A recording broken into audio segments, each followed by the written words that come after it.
Começou? Começou. Olá! Chegamos! Olá, pessoal! Muito boa noite! Estamos começando agora mais um Papo de Propósito da Rede Ubuntu de Empreendedorismo. Um programa ao vivo sobre histórias inspiradoras e reais de pessoas que estão colocando seu propósito em ação no mundo. Hoje, eu aqui, Cris Vilar, junto com a Silvia. Oi, Cris, tá boa? Tudo bem? Queremos que você viaje com a gente para um mundo da imaginação. Um mundo que pode nos levar ao passado, ao futuro, com os mais diversos personagens. É um mundo especial que toca nessa essência com afeto e pitadas de verdades.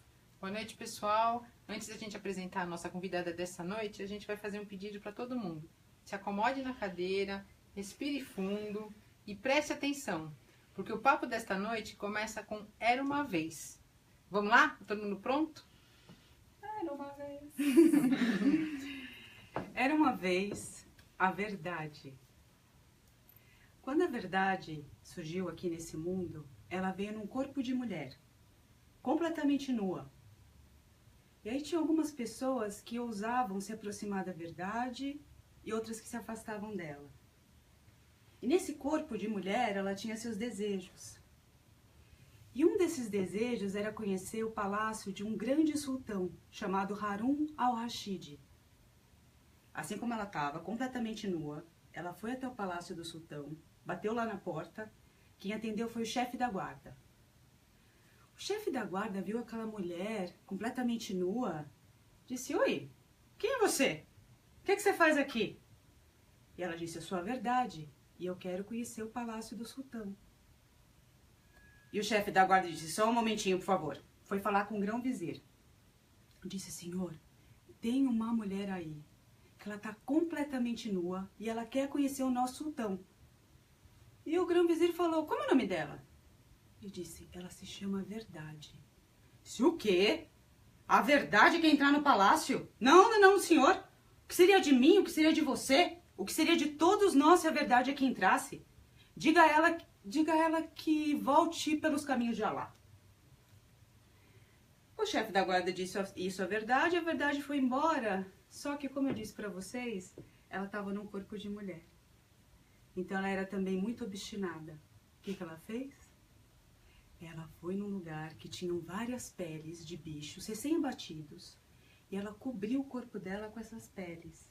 O corpo inteiro com as peles. E aí ela de novo foi até o palácio, coberta. E ela bateu na porta do palácio. Quem atendeu foi o chefe da guarda. E o chefe da guarda disse: "Olá, quem é você? O que você faz aqui?" Sentindo aquele mau cheiro daquela pessoa. Percebeu que era uma mulher. E ela disse: "Ah, meu nome é Acusação. Eu vim aqui porque eu quero conhecer o palácio do sultão."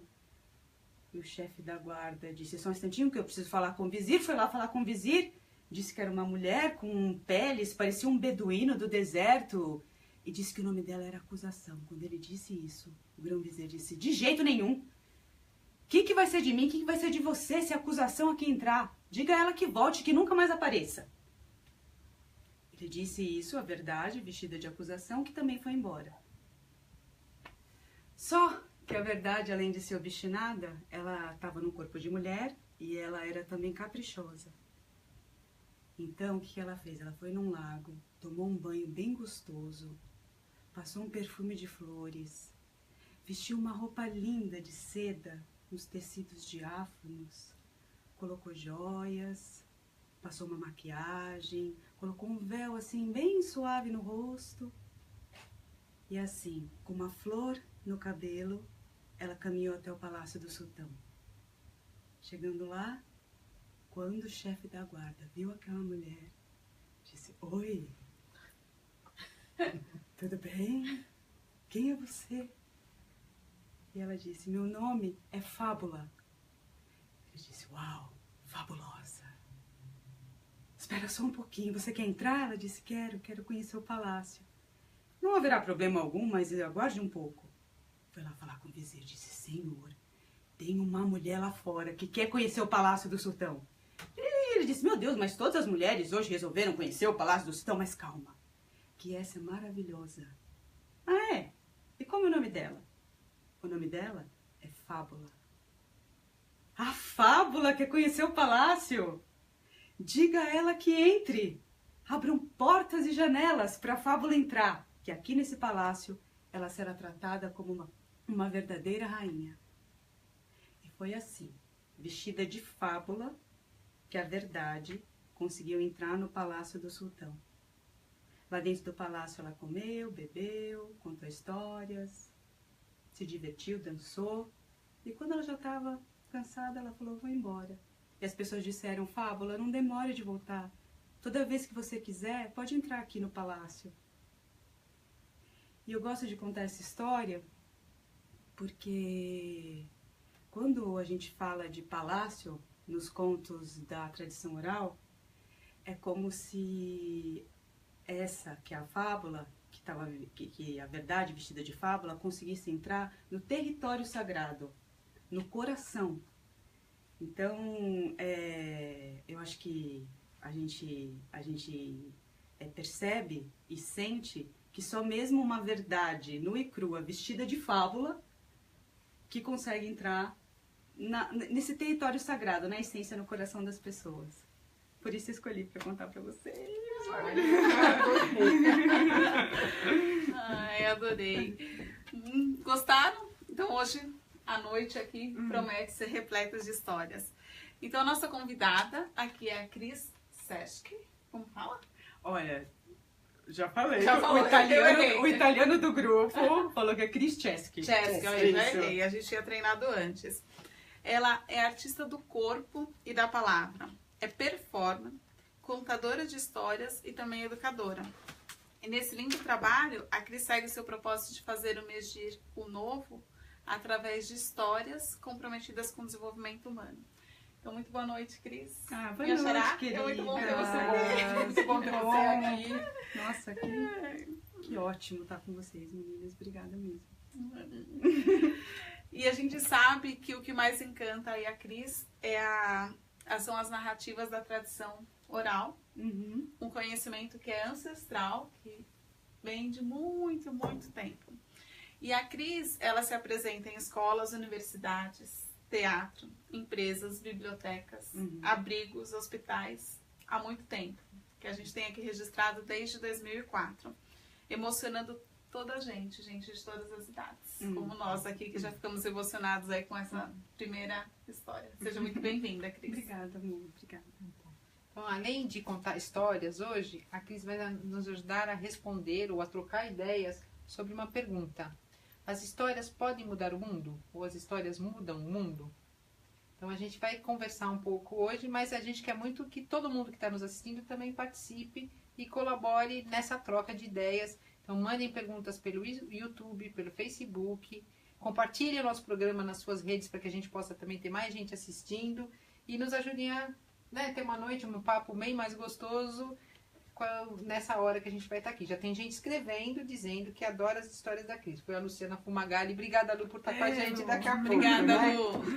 E hoje a Luana também não está com a gente, a Luana Fonseca, a nossa parceira, mas ela deixou um beijo. Beijo, Lu. Está voltando em outubro com a gente aqui.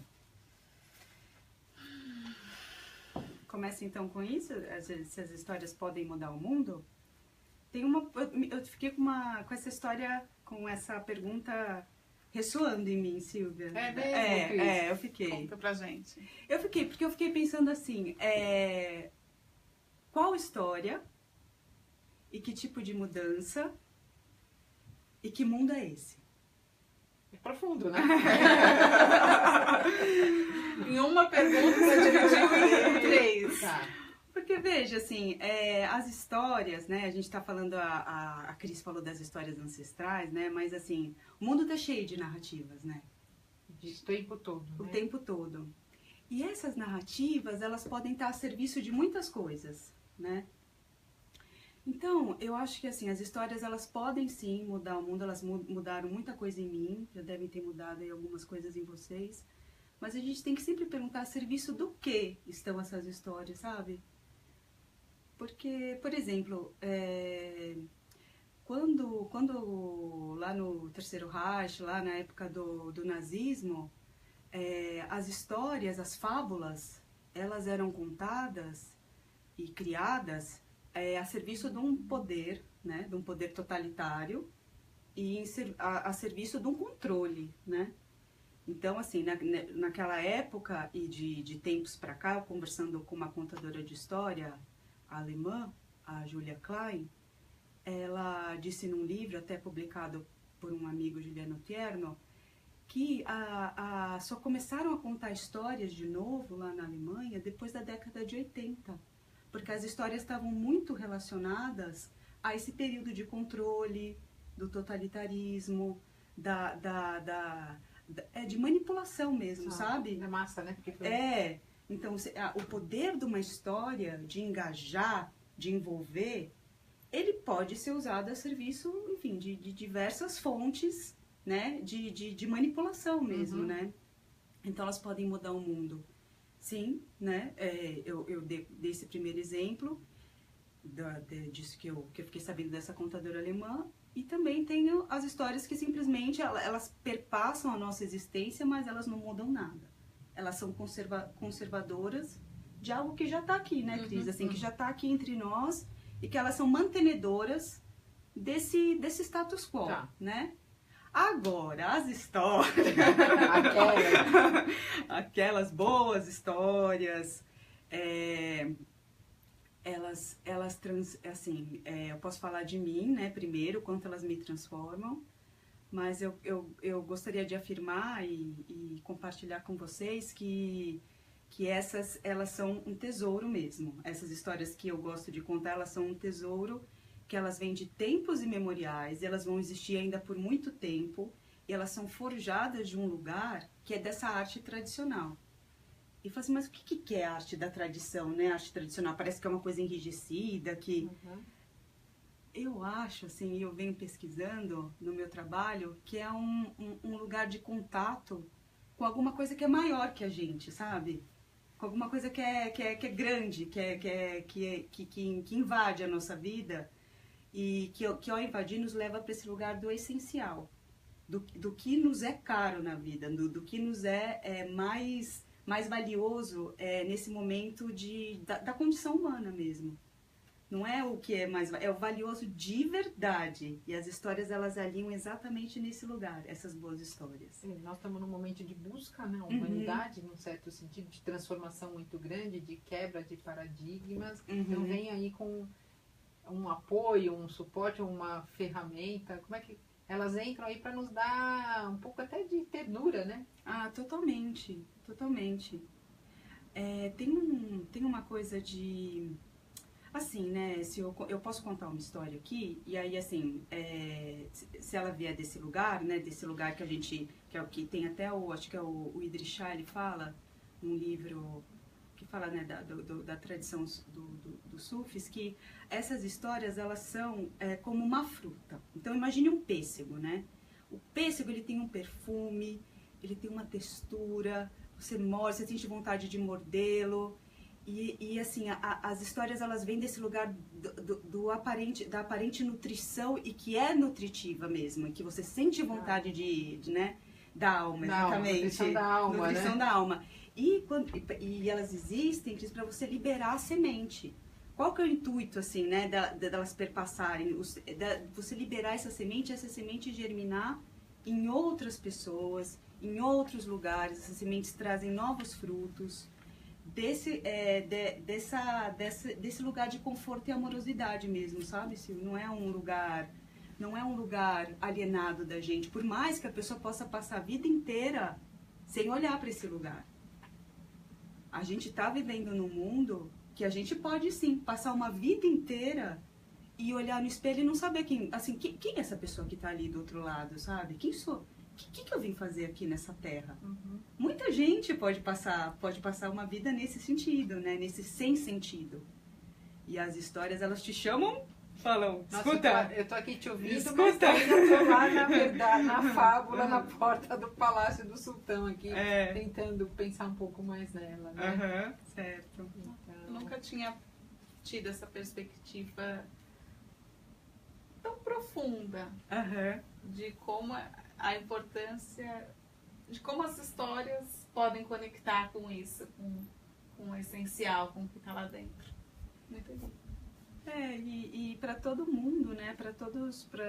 É engraçado, né? Agora eu estou trabalhando com um grupo de jovens do Parque Vila Maria. Eles são bem jovens, eles têm de 12 a 15 anos. Ele é uma molecada, assim, gente. É muita gente. Tem 36. Aí quando eu falo, eu vou contar uma história, eles já se juntam. Eles já se juntam e eles ficam, sabe assim, aconchegados um no outro, assim, bem juntinhos, assim. Um fruto. O mês seco tá chegando. Eu vou começar. E eu dou uma de durona, assim, que eu vou contar, e eu quero silêncio, mas eles já estão lá, né, esperando. E é tão curioso isso, assim, porque aí a gente instaura aquele lugar, assim, não do que eles são, sabe, mas do que eles podem ser. Isso é muito forte. Você instaurar um campo, assim, que as pessoas, elas não olhem pra dentro e vejam apenas, assim, as contas que tem pra pagar, o exame que fez, mas, assim, tudo do que tem na essência dela que ela pode ser. E isso para um adolescente, dele conseguir estar ali, imaginar o que ele pode ser, é muito legal. É transformador. É transformador. No trabalho do hospital, a mesma coisa que eu faço, assim. Não sei se a gente já chega lá, mas também tem... Vamos chegar. Vamos chegar, né? Então, olha, a Ana Zacarias, oi Ana, diretamente de Curitiba, Oi. dizendo que ficou emocionada com Ah, essa linda. história. Uhum. E o Tony Tarantini. Tony! Tava falando de você, Tony! Jessica! Ele se sentiu inspirado. Uhum. E aí ele faz uma pergunta, vou começar já com as perguntas, que é legal com a interação. Por que as histórias também estão voltando nas empresas? Certo. Então, Tony, eu tenho pensado sobre isso também, das histórias dentro do ambiente corporativo, que é também um lugar que as pessoas estão buscando essa conexão, né? Eu acho que as histórias, elas estão voltando, é por isso que eu falei no começo, que as histórias, elas têm um poder, nós somos feitos de histórias. Nós somos feitos, a nossa racionalidade, a nossa afetividade, a gente é constituído delas, assim. Então, é um campo fértil para trabalho onde quer que você vá. Se você levar as narrativas, elas vão engajar, elas vão envolver, elas vão trazer verdades, como essa história, né, da fábula. Mas eu acho que esse lugar da comunicação sincera e efetiva, é um lugar que nas empresas ele está sendo melhor visto agora, eu sinto. Porque, assim, a fala destituída de sinceridade e de propósito, como usa aqui na rede, né? Uhum. Destituída de sinceridade, de propósito, aquela fala estéril, ela está desacreditada. A gente já... É tanta coisa, tanta informação, que se você me chegar com uma fala desabitada, destituída dessa sinceridade, dessa verdade, pronto, eu não vou mais te ouvir. Então, acho que até por uma surdez, por um bloqueio de comunicação, as histórias estão conseguindo perfurar nessa intenção de chegar do outro de verdade. Eu não tô com um papo furado pra cima de você. Então, acho que como a empresa, fala muito que a empresa está doente, né? Que as pessoas estão ficando doentes, está tudo muito árido. Reconexão aí. É uma reconexão. A partir do sentimento. A partir do sentimento, como muitas outras ferramentas. Sim. Mas a história é, sim, uma ferramenta muito poderosa nesse sentido, Tony. E, Cris, todo mundo pode contar história? É difícil ser um contador de histórias? Como é que funciona isso? Olha, tem um livro do Dan Yashinsky, que é Eu vou falando, depois a gente pode parar os links, né? Tem um livro... Depois a gente coloca nos comentários tudo ótimo. que a Cris já falou pra nós aqui. Tem um livro do Dan Yashinsky que a Ruth Silver, que é uma das mentoras dele, ela fala assim, bom, eu cheguei nesse ponto e eu descobri que todo mundo pode contar uma história. Difícil é ser um bom contador de história. Como todas as artes, ela exige uma... Olha, eu não diria assim que assim, exige uma intenção, né, sincera, muito sincera de quem for contar, de estar aberto para esse aprendizado. E também um percurso, como toda arte, né? Tem ali um percurso. Tem que estudar muito, né? Assim, tem que estudar, assim, a gente está numa sociedade que não é da tradição oral, né? A gente tá numa tradição ou outra, a gente está nessa contemporaneidade louca de uma comunicação como diz o Bauman, né, líquida, fluida. Então, se você não tá nessa sociedade da tradição oral, você tem que descobrir o que é isso que é contar história. É uma pesquisa, você tem que se fazer perguntas e ir caminhando nesse sentido. Para você ver que realmente é uma arte, gente. E arte é artifício. Arte como todas as outras artes. Tem uma preparação, tem vários níveis de aprendizado. A contação de história não podia ser diferente, né? Como é que você seleciona seu repertório? Olha, no começo eu pedi ajuda, né, das pessoas. Eu falava, que história você acha boa para isso, para aquilo. Eu cheguei num ponto agora que eu seleciono as histórias que chegam até mim. E isso não tem nada de místico, sabe, assim, de esotérico. É simplesmente assim, desse treino de escuta, de em busca das histórias, eu venho percebendo, e não faz muito tempo, que para a situação que eu estou vivendo, para as pessoas que eu estou trabalhando, a história chega. É impressionante como elas vão chegando, assim, e eu não preciso mais selecionar. Elas vão, mas é por um treino, sabe, Silvia? Elas vão me encontrando. E acho que também da forma como você coloca esse seu propósito para o mundo. Você coloca nessa abertura acho que sim. Nesse lugar aberto mesmo, para chegar e chega. E vai chegar. Como muitas coisas na vida, né, Cris, eu acho. Sim. Quando você tá atento a elas, né, você fala, opa, é aqui, né, que eu quero. E a coisa também responde. Bom, acho que tá na hora de contar mais uma, né? Conta mais uma pra gente. Era uma vez. Eu contei, na verdade, essa não é uma história da tradição oral, mas é uma história que ela vem sendo contada por muitas pessoas. Muitos contadores em diversas partes do mundo.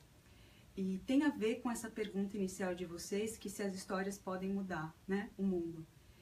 Essa história conta que tinha um poeta chamado Robert Desnos, e ele estava num campo, na época do Holocausto, num campo de concentração, ele estava preso lá.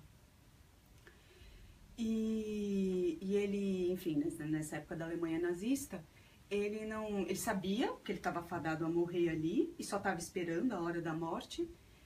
E então, chegou ali no lugar onde ele estava um caminhão boiadeiro. E quando chegava esse caminhão, as pessoas sabiam que era um tipo de barca mesmo pro além, né, do inferno, assim, um lugar que levaria eles pro fim, assim. E as pessoas foram subindo nesse caminhão, e o caminho que fez o caminhão até aquele campo aberto com aquela trincheira imensa, muita coisa aconteceu lá dentro, né? Teve gente que teve medo, gente que ia se sentir aliviada, gente que ainda tinha algum tipo de esperança. E o fato quando o caminhão parou e as pessoas começaram a descer, esse poeta desceu primeiro e segurou na mão da mocinha que estava seguindo ele, né, no caminho ali para descer o caminhão. E aí quando ele pegou na mão da moça, ele olhou e por algum motivo ele começou a dizer o futuro dela na palma da mão. Ele começou a dizer, olha, eu vejo aqui que você vai se casar com um homem muito nobre de coração. Eu vejo aqui que você vai ter 3 filhos.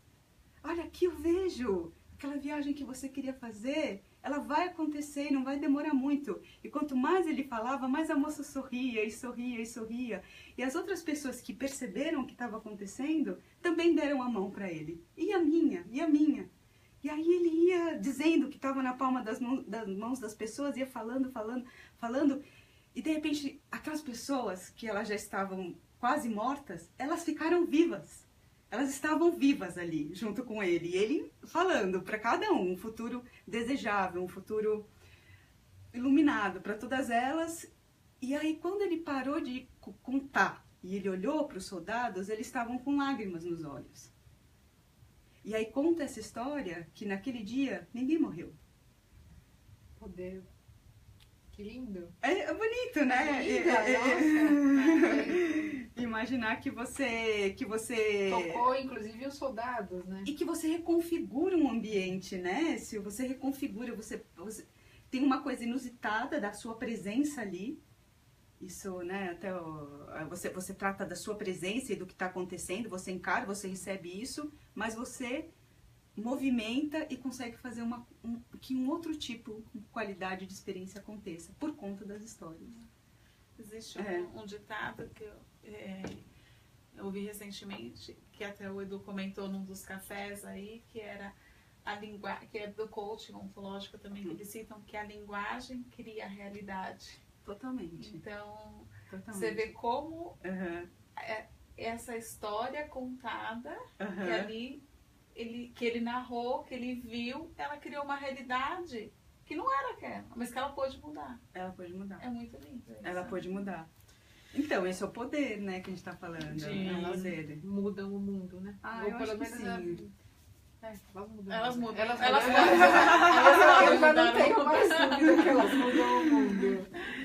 E como fazer hoje, Cris? Porque assim,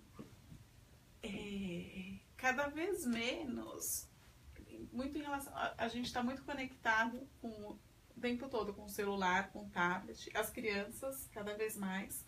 Então, muito acesso desde pequenininho, a ver as histórias narradas naquela telinha individual, videogame. Como atrair as crianças para esse universo aí do conto de histórias?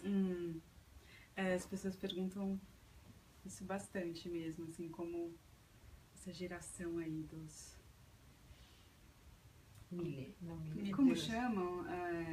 Milênios já é mais velhinho, mas as crianças, não sei qual que... E essa dominância de telas, De né? telas, que elas né? estão imersas. Então, meu mestrado foi meio sobre isso, assim, sobre a arte de contar histórias e a cybercultura. Eu estudei algumas coisas sobre o assunto e você me pergunta, Cris, como... eu acho que as crianças, elas têm isso muito vivo dentro delas. Esse lugar do encantamento, da magia, da imaginação. Se não tem uma preparação ali da família, da escola, ou sei lá, qualquer ambiente que favoreça a contação de história, né, as histórias, e que traga as histórias para elas, talvez a princípio elas possam mesmo ficar com ressalvas, assim, dizer que isso não é legal, isso não... Mas eu tenho certeza que se a gente fizer com afeto, eu acho que o afeto é a base mesmo, sabe? O afeto, um momento de afeto, e trazer não como uma coisa escolar, que você coloca no currículo e fala, agora é a hora do conto. Não, é um lugar de... vamos compartilhar um negócio legal aqui juntos? É o pêssego. Vamos compartilhar isso aqui? Pêssego. Gostoso, Encontro, né? juntos? Isso, um encontro. Na sinceridade, na calma, sem se preocupar se a criança vai pensar em outra coisa ou vai interromper. É assim, é um lugar de risco, né, para quem está fazendo, mas é um lugar da amorosidade pura, assim, não precisa dar certo, sabe? Às vezes eu vejo as professoras um pouco assim, mas eu tento com essa turma e não dá certo. Às vezes não está dando certo, ou a primeira vez não... Porque a pessoa não está nesse lugar do relaxamento, do encontro, sabe, sincero. E assim, a imprevisibilidade da criança, ela precisa ser acolhida. Também faz parte da história, não faz parte da história. Às vezes a gente está contando uma história para um grupo de crianças e aí tem uma lá naquele cantinho, assim, que parece que não está prestando atenção em nada. E é ela que vai virar para você e falar assim, eu sei o que aconteceu com o dragão. E você o que aconteceu com o dragão? O que aconteceu com o dragão? Então... A Silvia me comentou que o Martim, que é o seu filho, além de ser um fã seu, ele também conta histórias, ele gosta de contar história. Quantos anos ele tem? Ele tem, agora ele fez 8. Danado, já fez 8. E aí ele também é um contador. Ele é um contador. Gente, é tão importante ouvir as crianças, né? Assim, pensando que uma coisa... Nossa, que eu sempre respiro e procuro fazer, assim, sabe? A minha meditação eu preciso ouvir essa criatura. Eu preciso ver essa criatura. Eles falam coisas tão maravilhosas, assim, desse universo, sabe, das histórias. Um dia desses ele estava fazendo um projeto da escola sobre o universo. Era um universo, sobre o cosmos. E eu falei, nossa, Martim, de onde será que surgiu tudo, né? De onde será que surgiu? De onde será que veio tudo isso, né? Que a gente vê essa imensidão. Ele falou assim, mãe, eu acho que é de um lugar da gente. Não sei de onde ele tirou isso. Mas isso de achar que é de um lugar da gente é justamente desse lugar, pra mim, né, ao meu ver, desse lugar do mistério. De aceitar que tem respostas que a gente não pode dar. Tem respostas que elas precisam ficar no mistério mesmo. E que é esse lugar da gente, sabe? Minha sobrinha, a mesma coisa. Tá louca por contos de fadas. Ela pede pra contar Cinderela 1000 vezes. Aí, quando aparece a madrasta, ela faz as vozes da madrasta e tal, e a Cinderela, aí eu falo assim, Clara, e aí, quem que é mais forte? O bem ou o mal? Ela olha pra mim e fala, eu sou mais forte. Quantos anos ela tem? Ela tem 4. Olha! Eu sou mais forte. Nossa. Então tá tudo pronto neles, sabe? Tá tudo, é a gente deixar, a gente ouvir. Se conectar com a nossa própria Criança, sim. para nos deixar nesse lugar aí de leveza, de escuta, de Sil. escuta. Pelo amor de Deus, a gente precisa ouvir, porque a gente vai pronto pra contar uma história. A gente ensaiou. Aí fica bravo se a criança Interrompe só. Mas é um lugar tão cristalino, né? Ai, muito, muito, gente. A gente tem que se deixar levar, sabe? Nessa escuta. Deixar acontecer as coisas. Aí a coisa flui. Então tem 2 comentários aqui. A Ana Zacarias diz, e escutar a criança é respeitar esse ser como troca. Total. Né? Como troca. Uhum. E a Luciana que diz que é um lugar de magia. Então, no fundo das histórias tem um lugar de magia. Sim. Agora, antes da gente contar uma história, a gente queria ouvir uma história muito especial, que é a sua história. Tá bom. Né? Então, como é que você chegou a ser atriz, a contar histórias? Conta um pouquinho pra gente da tua jornada. Silvia, eu vou falar do ponto de vista de hoje, tá? Tá bom. A Cris, pessoa física, hoje eu que Pessoa aqui, física. pessoa física, que tô aqui com vocês, tô no papo de propósito, tomando, né? Uma delícia. Meu nome é Cristiana. Minha mãe, ela é baiana. E baiano tem mania de juntar nomes, né? E aí minha mãe quis juntar o nome de uma avó minha chamada Cristina e de uma avó Ana. Graças a Deus deu certo, né, gente? Cristiana até que é um nome, palatável, né? Então, Cristiano, tudo bem.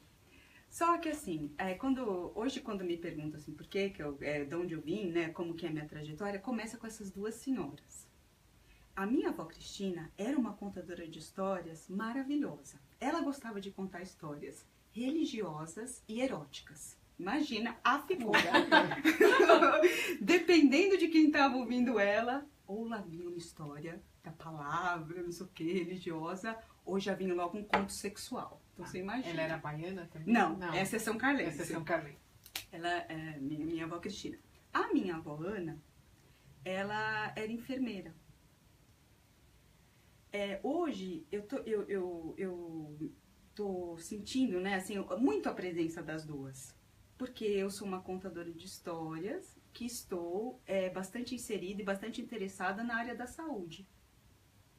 Trabalho com os colaboradores da saúde, trabalho no hospital, faço parte de um grupo de pesquisa que está dentro do contexto da saúde, né? Vou começar um doutorado agora.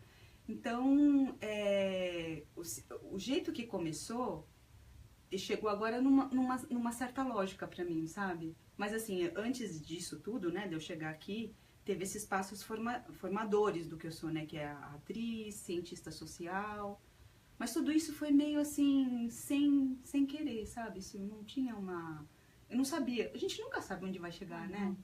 Assim, Continuamos, mas tem a um vida lugar tem horas que dá umas pistas, né? mas tem umas que pistas. dá umas pistas. E você fala, acho que é por aqui, assim. Teve uma coisa, um interesse nas pessoas, né?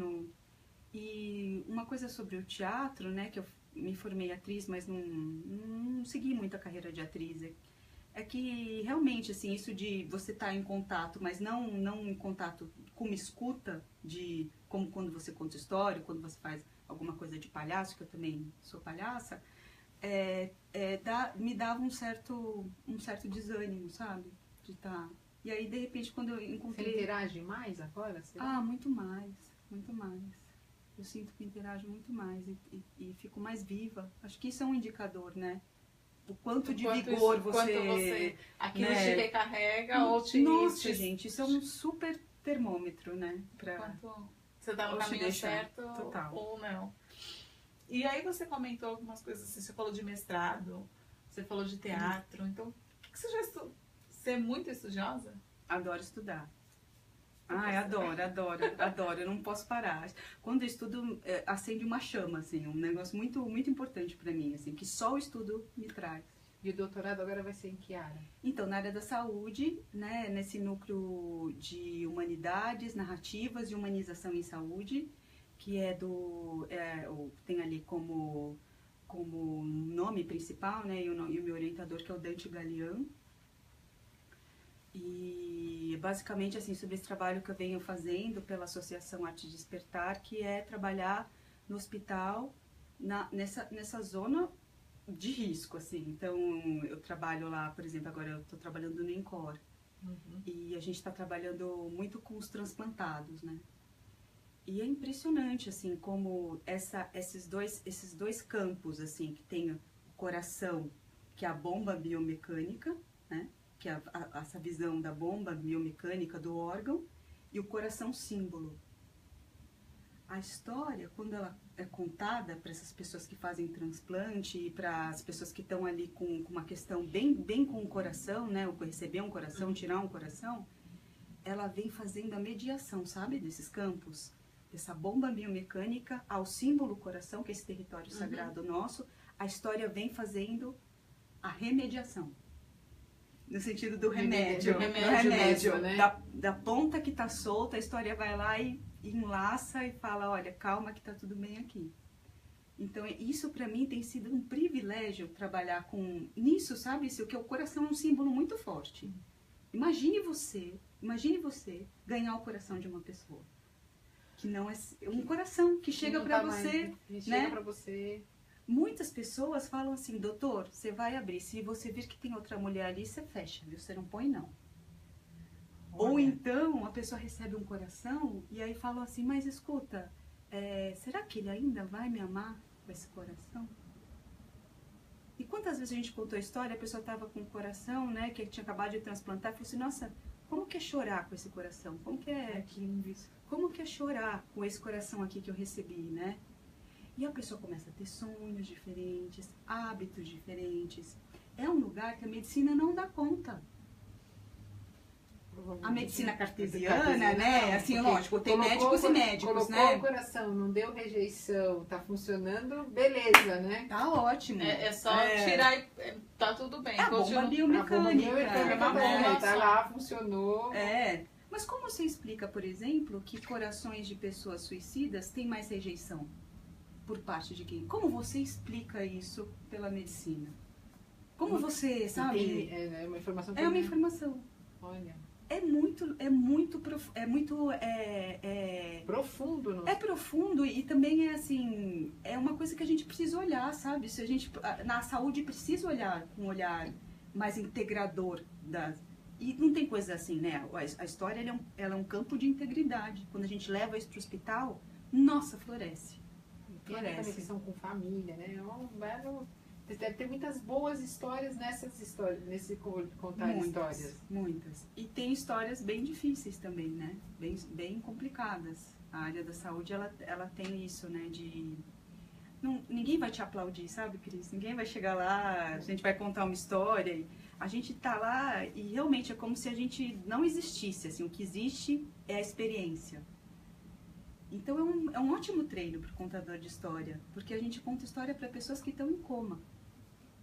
A pessoa está entubada.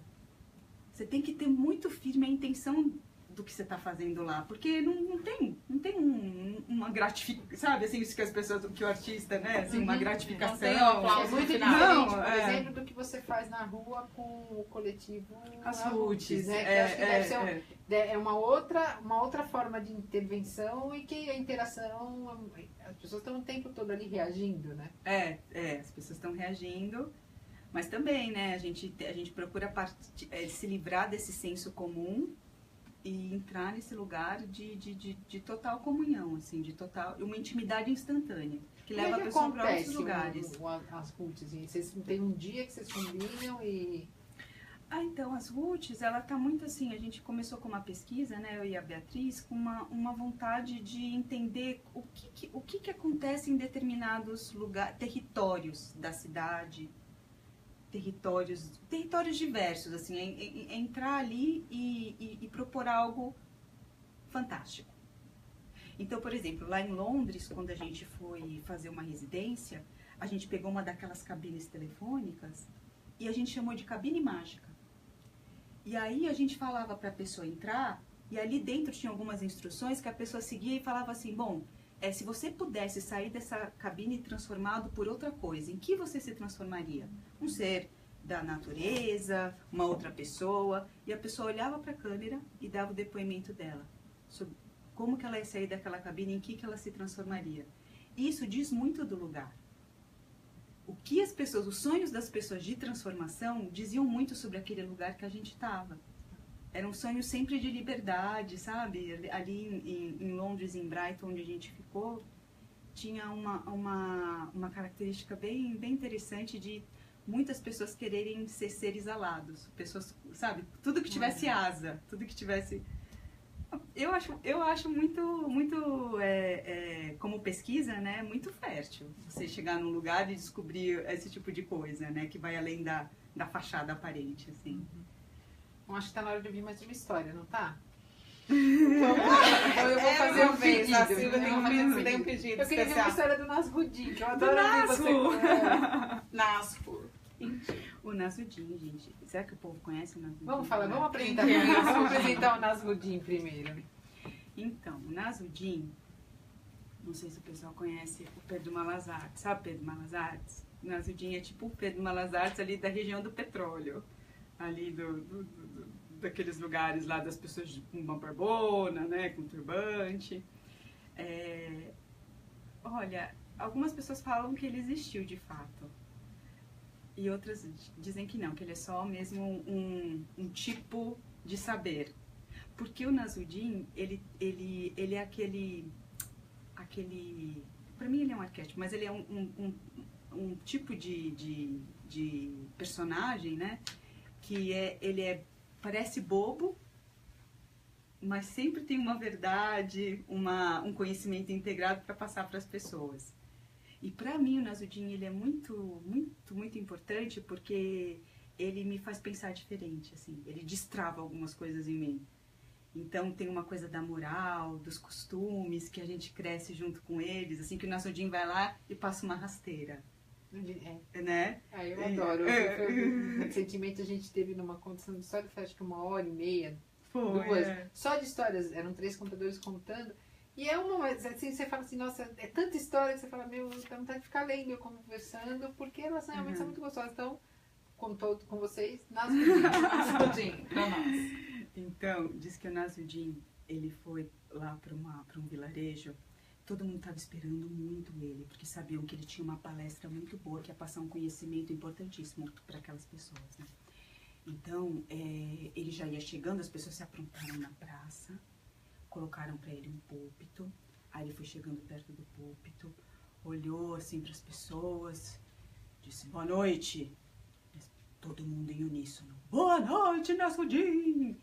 Disse, bom, naturalmente, vocês devem saber o assunto que vim tratar com vocês essa noite. Aí as pessoas se olharam assim e disseram, não sabemos, Nasrudin. Mas que povo ignorante! Se ninguém sabe o assunto que eu vim tratar essa noite, não tenho mais nada para fazer aqui. Passem bem. E foi embora. E as pessoas ficaram olhando para outra e falaram assim, não, chama de novo que a gente vai fazer diferente. Lá vem Nasrudin de novo. Boa noite! Boa noite, Nasudin! Naturalmente, vocês devem saber o assunto que vem tratar com vocês aqui essa noite. E aí, em uníssono, sim, sabemos, Nasudin! Aí diz, bom, se todo mundo sabe o que eu vim falar essa noite, eu não tenho mais nada pra fazer aqui. Adeus, foi-se embora. Aí você fala, não, gente, por favor, vamos fazer diferente. Armaram lá um plano, vamos falar assim, metade fala que sabe, metade fala que não sabe, tá bom. Ela vem ele. Boa noite. Boa noite, Nasudin. Naturalmente, vocês devem saber o assunto que vim tratar com vocês essa noite. Metade. Sim, sabemos. Outra metade. Não, não sabemos. Ele disse, perfeito. Então agora, metade que sabe, conta pra quem não sabe. Adeus. E foi-se embora. Isso da metade que sabe, conta pra quem não sabe, eu acho incrível.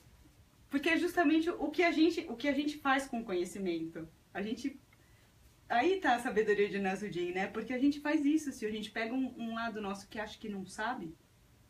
Nós somos os dois lados. Nós somos né? os dois lados, né? A parte que sabe conta pra quem não sabe, O a gente tempo vai todo, conversando. né? O tempo todo a gente todo. tá aqui contando para o que sabe. Então, a Ana pergunta como você enxerga as releituras dos clássicos. A Zacarias? É, Ana Zacarias. Ai, Ana. Acho que agora eu vou ter que... Bom, eu não gosto da releitura dos clássicos. Eu tenho uma dificuldade com releitura de clássicos, porque o que aconteceu, por exemplo, com o Conto de Fada, né? Hoje em dia tá uma super reação contra as princesas, né? Dizendo que as princesas, elas são de serviço para as mulheres, essa mulher que fica na torre esperando o príncipe chegar e tal. Aí satirizam as princesas, né? Falando as princesas, os príncipes, o Conto de Fada. Só que essa história que chega pra gente, que chega pra maioria das crianças, que são as leituras da Disney e desses livros, né, que fazem uma releitura bem assim rasa mesmo, eu acho que banal, de verdade banal, elas não trazem o verdadeiro trajeto de aprendizagem dessas princesas, desses príncipes, porque como a história era contada e a história o conto mesmo, né? Se você for pegar lá atrás dos Grimm, ele é completamente diferente do que é apresentado. E esse conto, que tem semente, que é esse fruto gostoso, ele, quando apresentado, quando contado, quando passado adiante, eles têm um poder muito forte no ser humano. Porque é sempre pensando que esses príncipes e princesas, eles são princípios de algo que vai se realizar. Então, a princesa, o príncipe, eles são lugares dentro da gente. Eles são possibilidades dentro da gente. E a princesa, ela é a nossa alma nesse trajeto. Então, ela não pode ser estranha, ela tem que ser amorosa, uma princesa, né? Então, assim, quando a gente vai para o terreno do simbólico, e a gente tenta fazer alguma coisa, a gente vai saindo do terreno do simbólico e vai tentando fazer alguma coisa contemporânea, é muito arriscado. Porque você pode perder o sumo, você pode perder a semente essência, da fruta. Né? Você pode perder essa essência. Então eu não gosto muito não, Ana. Não gosto muito da... Enfim, tem uma história que é a sua história preferida? Ai, tem muitas. Mas tem uma que é, sim, a preferida. Tem um livro do Tahir Shah. Mais um que vai para a gente vai pôr todos na nossa playlist. Que chama Nas Noites Árabes. E esse livro, ele fala uma coisa que também está bem, bem comentada entre os contadores de história. É que pela tradição berbere, todo mundo nasce com uma história trancada no peito. Que um dia você vai conhecer essa história. Então, ela está trancada dentro de você. E você, para conhecer, você tem que buscar essa história onde quer que você vá. Uma hora ela vai chegar para você, porque se você procura, como a gente estava falando no início, ela também te encontra. Quando você encontra essa história, ela é como um guardião, um anjo da guarda para você. Ela vai te ajudar em diversas fases da sua vida. É para ela que você volta quando você precisa... sabe, alinhar, de força, de sustentação. Essa história, eu tenho uma história que eu considero, mas ela é muito longa, assim, eu acho que não vai dar tempo de eu contar aqui. Mas eu também posso colocar, tem um vídeo meu contando, eu posso colocar. Isso, aqui lá pra gente. Legal. Ô, Cris, e você também escreve e conta suas próprias histórias ou não? Eu ainda não fiz isso, Cris, escrever. E como é isso pra você? Você pensa, já chegou a pensar? Não. Eu nunca tive muita vontade, eu tenho vontade de fazer, escrever recontos, né? Mas assim, eu nunca tive muita, acho que é coragem mesmo, de escrever, passar da oralidade pra escrita, sabe? Escrita. Eu nunca tive coragem, assim, eu admiro muito quem faz, eu acho que as histórias, elas estão caminhando, né, agora no mundo de um jeito que floresce por conta desses escritores, né, que fazem esse tipo de reconto, e tem pessoas maravilhosas que fazem isso e fazem muito bem. Mas eu nunca tive muita coragem, não, de fazer esse tipo de trabalho. Dá tempo de mais uma história? Estamos lá, mais um pouco. Vamos contar mais uma? Vamos! Você tem mais uma? Não tem mais Ah, alguma? eu tenho várias, gente. Porque a gente tá chegando ao fim. Quase tá? no fim da do historinha, programa, quase no fim. quase no fim. Eu acho que também baseada nessa pergunta, viu, Silvia, que você fez, se as histórias mudam o mundo, né? É uma história que eu tive contato com ela faz pouco tempo. Mas conta essa história, que um homem que tinha um coração luminoso, ele tinha uma amorosidade viva, e ele morava num lugar em que as pessoas mal se olhavam. Nada a ver com o mundo que a gente vive. Não, isso aí é o mundo da imaginação. Que as pessoas tinham muito medo, dificuldade de parar e ouvir. As pessoas, elas estavam muito em cápsulas, vivendo nessas cápsulas. E esse homem, ele olhava, né, para esse lugar de medo, de angústia, de falta de pertencimento, e dizia, nossa, o que eu posso fazer para mudar essa situação? O que eu posso fazer? E aí o que ele fez foi armar um caixote no meio de uma praça, bem movimentada. Ele subiu no caixote e começou a contar histórias. E ele sabia que aquelas histórias, elas eram nutritivas, fortes, potentes, elas podiam germinar no coração das pessoas. E ele contava história e contava história. E no primeiro dia que ele subiu no caixote e começou a contar, muitas pessoas juntaram ali ao redor dele para ouvir as histórias, ficaram olhando para ele com curiosidade, né? Porque com vontade de aprender, mas também foram embora. Aí no segundo dia, um pouco menos histórias que ele tinha para contar. E assim foi, e assim foi. No terceiro dia, menos. Mas uns 2, 3, um cachorro ali da praça também parou para ouvir e tal. Eu sei que depois de um tempo, ninguém mais parou para ouvir esse homem em cima do caixote, contando as histórias dele. E ainda assim, ele ia para a praça todo dia, subia no caixote e contava. Contava para o vento, contava para as nuvens, contava. E ele até fechava os olhos para ele, ouvia as histórias e contava de olho fechado. Quando um dia uma criança foi lá e puxou assim o paletó dele e disse, Senhor, olha ao redor. Tem ninguém aqui ouvindo suas histórias? Presta atenção, as pessoas chamam o senhor de louco. Tá aqui em cima desse caixote falando pra quem? Olha só, não tem ninguém. Aí ele olhou o menino e falou, é verdade. Você nem era nascido e eu comecei a contar essas histórias. E sabe, menino, que no começo eu contava pra mudar o mundo. Eu queria muito mudar o mundo. Mas agora eu continuo contando que é pro mundo não me mudar. Legal, né? É linda essa história. Linda. Olha, tem um comentário aqui da Sueli Teixeira dos Reis. Uhum. Sou educadora. Minha amiga. Você vai legal. Sou educadora de bebês e crianças e percebo que ao contar histórias, as crianças não apenas escutam, mas se encantam. É uma verdadeira magia. O desafio é contar para os adultos. Ah, ela acha? Ela acha. Mas ela é questão de, eu acho, Sueli, que é questão de treino mesmo, você contar para adulto, porque o adulto, ele vai se desarmando, né, da racionalidade, ele vai entrando no campo da história, e eu acho que esse lugar dele recordar a possibilidade que toda criança faz do que ele pode ser, e a história traz isso, não só um contato com você, um olhar para dentro, mas, puxa vida, essa história foi uma tomada de consciência, foi um insight, a partir dela eu cheguei em tal e tal lugar. Acontece com todos, né? E acho que com adultos, os adultos estão precisando ouvir muitas histórias, acho que é bom ela começar a contar. Bom, acho que estamos chegando ao fim. A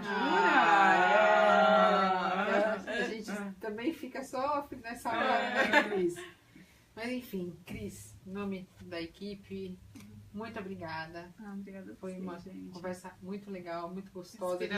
Inspiradora. A gente, assim, Que bom. gostou muito de preparar esse programa, né, Sim. Cris?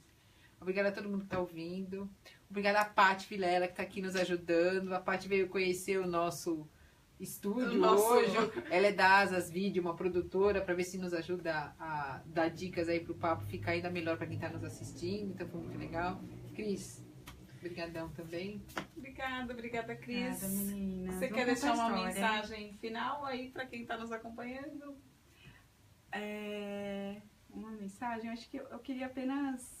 Fiquei com vontade de fazer isso, de agradecer as pessoas que me inspiram, assim como vocês me emprestaram os ouvidos aí para essas coisas todas que eu disse. Teve muita gente que emprestou ouvido para mim, para que eu me escutasse, né, para que eu chegasse, enfim, nesse lugar de saber que eu posso contar a história. Queria agradecer, só agradecer mesmo. Quem te inspira, Cris? Eu acho que eu tive bons mestres, assim, né? Eu acho que teve uma pessoa que foi decisiva na minha vida, que foi a Regina Machado, né? E é tão forte pensar nisso, porque, assim, uma coisa que os mestres... A Regina Machado é uma grande teórica da contação de É histórias. uma super contadora também. Super contadora. Mas é que ela traz pra mim, acho que esses mestres trazem pra gente um lugar de confiança, sabe? Você fica confiante, assim, quando você... Tem algumas pessoas que você pensa, a Ângela Papiani, que trabalha com as histórias indígenas, Fabiana Rubira, são mulheres, assim, que realmente eu tenho um apreço de um lugar, assim, que eu falo, nossa, gente, aqui eu tô confiante, que é isso, que é exatamente isso que eu vim pra fazer, sabe? Com elas, eu sabe, assim, sem elas eu acho que não... Que propósito lindo. Obrigada. Gente, então, boa noite. Boa noite, muito obrigada. Nada, foi muito gostoso. Em outubro tem mais papo de propósito. Obrigada a todo mundo. E nos ajuda aí todo mês a gente. fazer esse programa, uma sementinha de inspiração no mundo com as suas histórias inspiradoras e reais. Obrigada, Cris. Obrigada, Até gente. outubro. Boa noite. Beijo. Tchau. Tchau.